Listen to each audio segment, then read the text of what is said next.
హైదరాబాద్ విస్తరిస్తూ మరి జంట నగరాలుగా అటు సికింద్రాబాద్ ఇటు హైదరాబాద్గా మరి జోడెద్దుల మాదిరిగా ఒకదాన్ని ఇంకోదాన్ని విరదీయలేకుండా అట్లా అభివృద్ధిలో కానీ అల్టిమేట్గా విస్తరణలో కానీ రెండు నగరాలు భారతదేశంలో అదేవిధంగా ప్రపంచవ్యాప్తంగా కూడా ఇంగ్లీష్లో ట్విన్ సిటీస్ అని అలాగే తెలుగులో జంట నగరాల పేరుతో అందరికీ కూడా ఈ ప్రాంతం గురించి తెలిసిన వాళ్ళందరికీ కూడా సుపరిచితమైన నగరాలు హైదరాబాద్ సికింద్రాబాద్.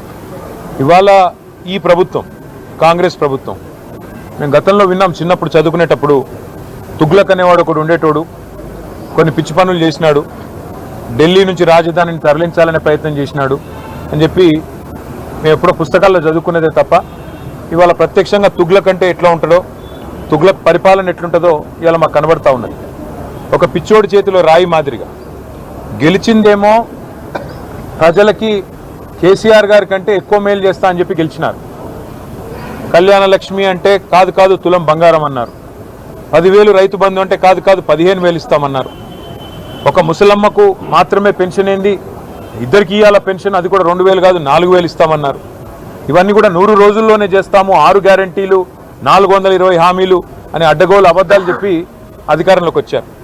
మరి అధికారంలోకి వచ్చిన తర్వాత 6 గ్యారంటీలు అటకెక్కించినారు. 420 హామీలు మరి ఏ మూలకు పోయినాయో తెలియదు. కానీ వాళ్ళు చేస్తున్నది ఏంది, మొట్టమొదటి పని టీఎస్ను టీజీ అన్నారు, అది జరిగింది. దానివల్ల ఏ జీవితం మారిందో, ఎవరికి ఆనందం కలిగిందో, ఏ పేదవాడికి లాభం కలిగిందో ఇప్పటివరకు తెలియదు. తెలంగాణ తల్లిని తీసేసి కాంగ్రెస్ తల్లిని తీసుకొచ్చి పెట్టినారు.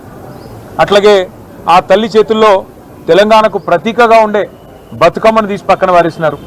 అసలు తెలంగాణ అస్తిత్వానికే దెబ్బ కొట్టే విధంగా మరి ఆ తల్లి రూపునే మార్చి ఇవాళ ఒక దివాలా తీసిన కళావిహీనంగా ఉన్న కాంగ్రెస్ తల్లిని మన మీద రుద్దే ప్రయత్నం బలవంతంగా ఒకవైపు.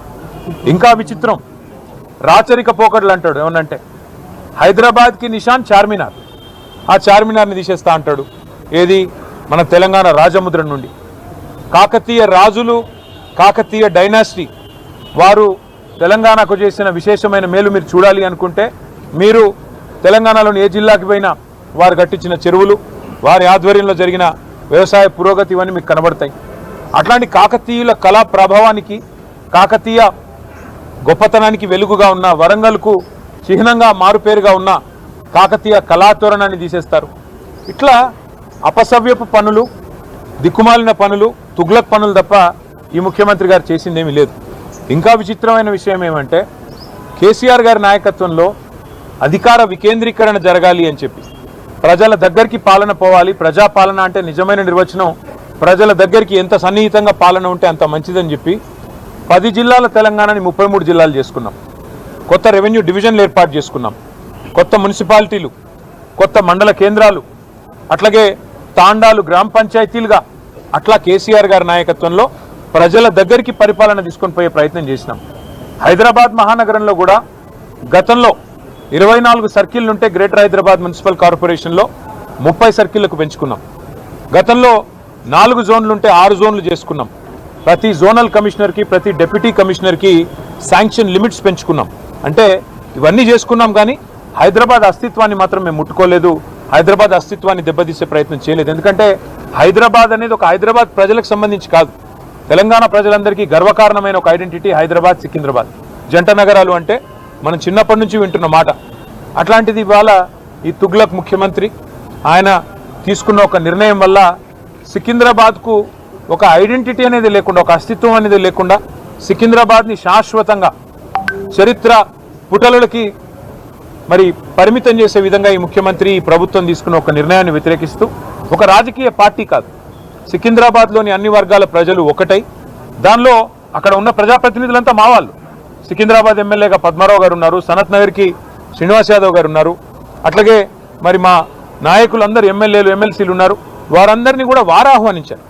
సికింద్రాబాద్కు సంబంధించిన పుర ప్రముఖులు, సికింద్రాబాద్కు సంబంధించిన మరి సికింద్రాబాద్ ప్రేమికులు వారు ఆహ్వానించి సికింద్రాబాద్ అస్తిత్వాన్ని మరి ఇక్కడ పుట్టిన బిడ్డలుగా మరి మీరు కదా కాపాడాలి, ఈ ప్రభుత్వం తుగ్లక్ పనులు చేస్తుంటే మీరేం చెయ్యరా అని వారు మీటింగులు పెట్టి పిలిస్తే మేము మా పార్టీగా పోయి చెప్పినాము. ఏం చెప్పాము, ఈ జంట నగరాలు జోడెద్దులు, ఈ జంట నగరాలకు స్పెషల్ ఐడెంటిటీ ఉన్నది, లష్కర్ అంటారు, పట్నం అంటారు. ఇట్లాంటి అస్తిత్వాన్ని దెబ్బతీయకండి, అనవసరంగా తుగ్లక్ పనులు చేయకండి.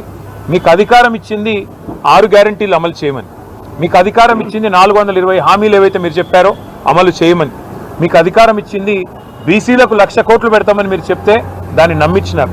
మీకు అధికారం ఇచ్చింది ఎస్సీలకు ఎస్టీలకు కేసీఆర్ గారు 10 లక్షలు ఇస్తున్నాడు దళిత బంధు, నేను 12 లక్షలు ఇస్తానంటే నమ్మి మీకు ఇచ్చారు. మరి 2 ఏళ్ళు అయింది. హైదరాబాదు, సికింద్రాబాదు ఈ జంట నగరాల్లో ఒక ఇల్లు పెట్టినావా? కనీసం ఒక ఇటుక పెట్టినావా? ఈ 2 ఏళ్లలో ఒక్క ఇల్లు కనీసం 2 ఏళ్ళు అయిపోయింది, చేయలేదు, మంజూరు చేయలేదు. ఒక్క కొత్త రోడ్ వేసినావా? ఒక్క కొత్త ఫ్లైఓవర్ కట్టినావా? ఏదీ లేదు. ఉన్నాయి కూలగొట్టుడు తప్ప కట్టిందైతే ఏం లేదు.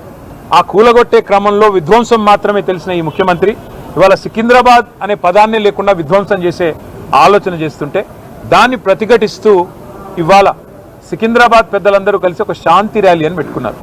దానికి మమ్మల్ని అందరినీ ఆహ్వానిస్తే ఇవాళ ఉదయం అందరం తెలంగాణ భవన్లో సమావేశం అవుదాం, ఇక్కడ సమావేశమై మన గౌరవ ప్రజాప్రతినిధులందరం కూడా కలిసికట్టుగా పోదాం, సంఘీభావం చెప్దామని చెప్పి మేమందరం ఇక్కడ చేరుకున్న తర్వాత మాకు తెలిసింది శ్రీనివాస్ యాదవ్ గారిని హౌస్ అరెస్ట్ చేసే ప్రయత్నం చేస్తున్నారు, పద్మారావు గారిని హౌస్ అరెస్ట్ చేసినారు, మిగతా మన కార్పొరేటర్లని, మిగతా మా నాయకులని దాదాపు 8,000 మంది మా సోదరులని సోదరిమణులని ఎక్కడి వాళ్ళని అక్కడ అరెస్టులు చేస్తూ ఉన్నారని చెప్పి ఇక్కడికి వచ్చిన తర్వాత తెలిసింది.